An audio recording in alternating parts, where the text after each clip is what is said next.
Niki Lauda was born on February 22, 1949, in Vienna, into a wealthy family running a successful paper business.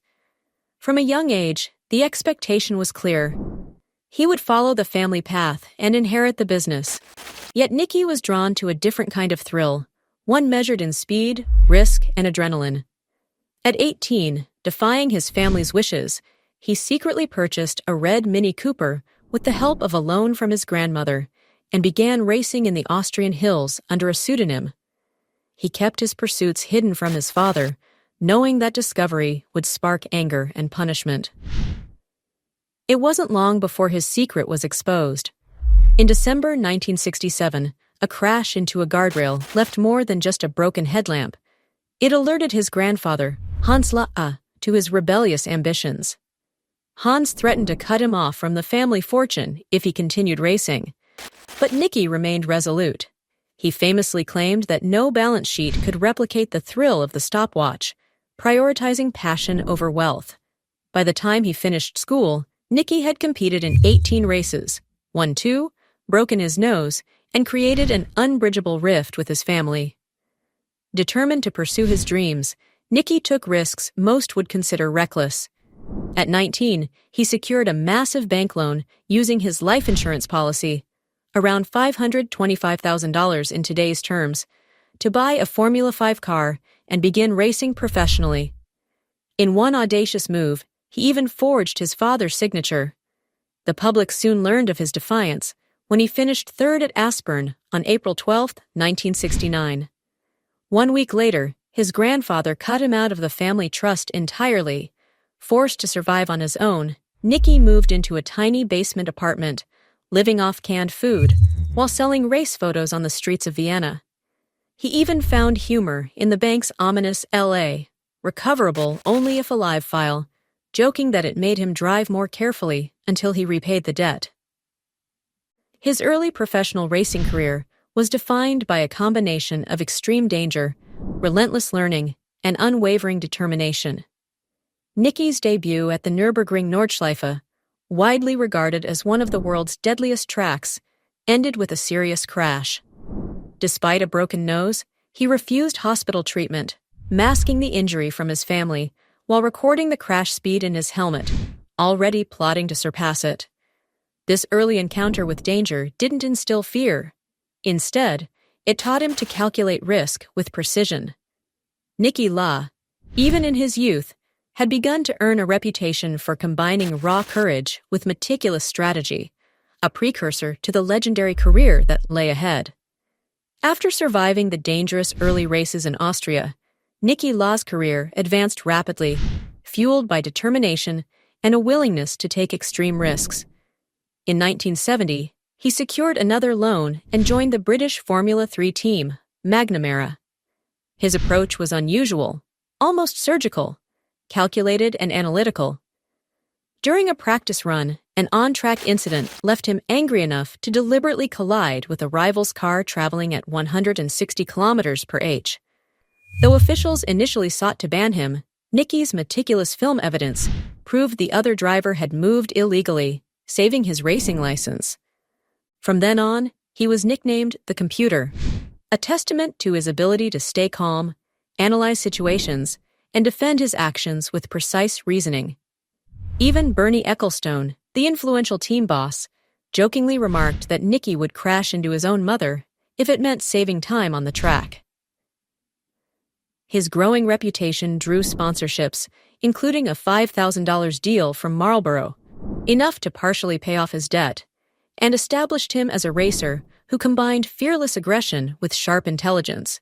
In 1971, Niki made his Formula 1 debut with Osterring, starting 21st and finishing only 20 laps due to suspension failure.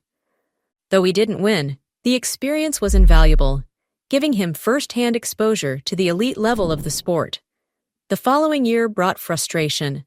Despite consistent effort, he often finished last, but he used nights to break into the team garage and study telemetry data, uncovering weight and aerodynamic problems overlooked by engineers.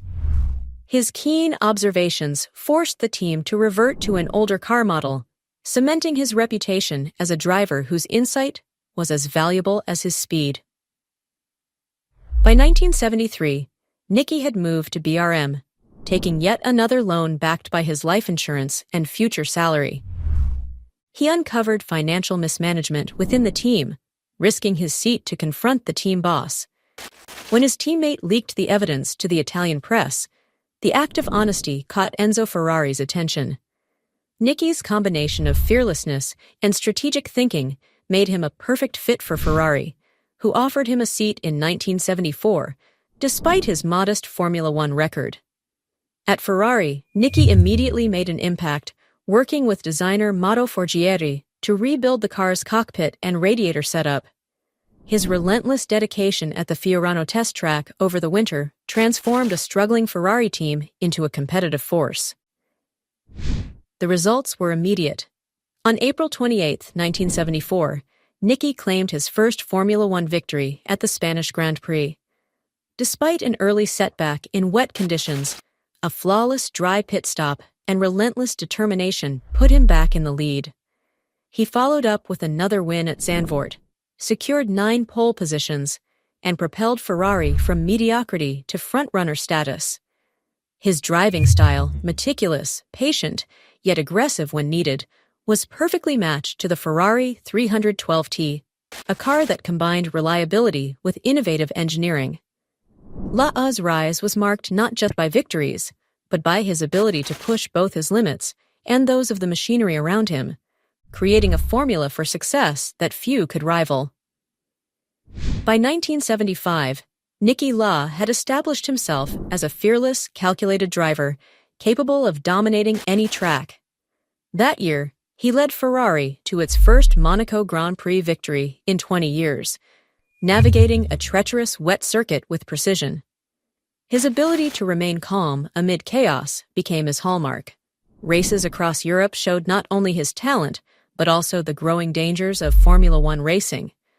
Crashes, tire failures, and mechanical issues were constants, yet Lauda consistently calculated risk, pushing the limits while avoiding disaster, at least most of the time. The 1976 season began with promise. Lauda dominated early races, winning in Brazil and South Africa, but the thrill of victory was soon overshadowed by tragedy.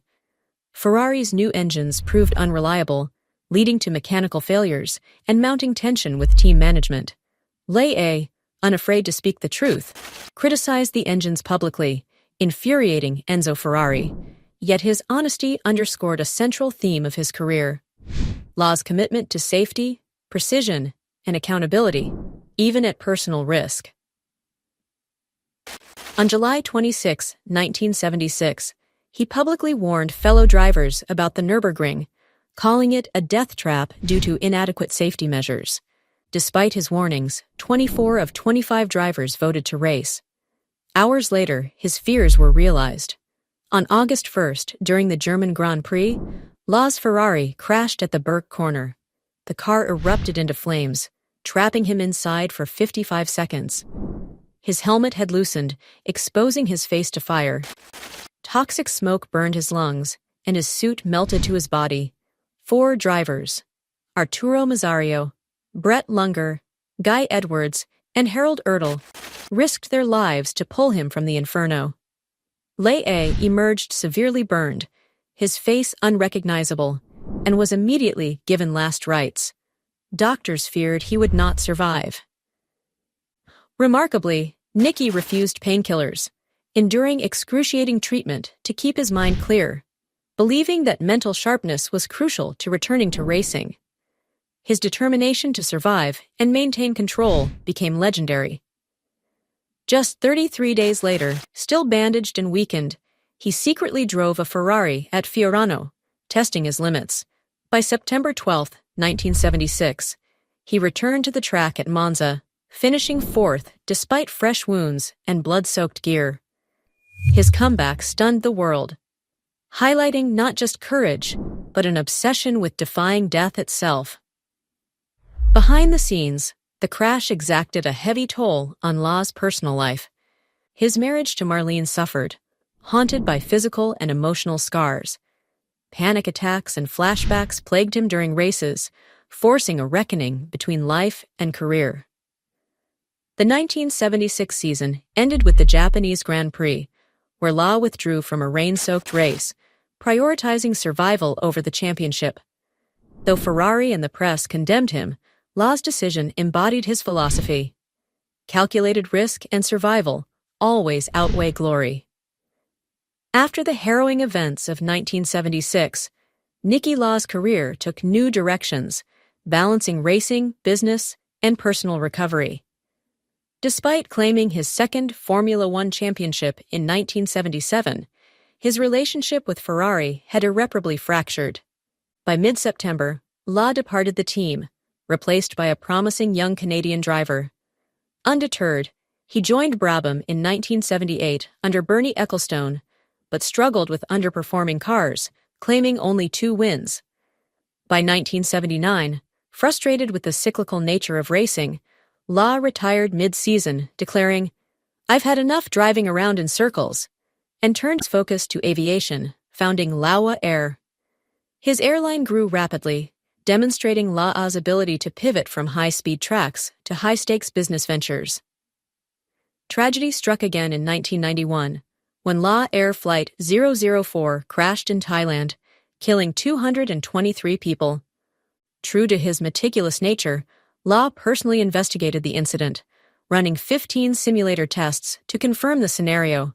Boeing ultimately accepted responsibility, but Lauda's steadfast support of his pilots and accountability for his airline solidified his reputation as a man unwilling to shirk responsibility, whether on the track or in the air.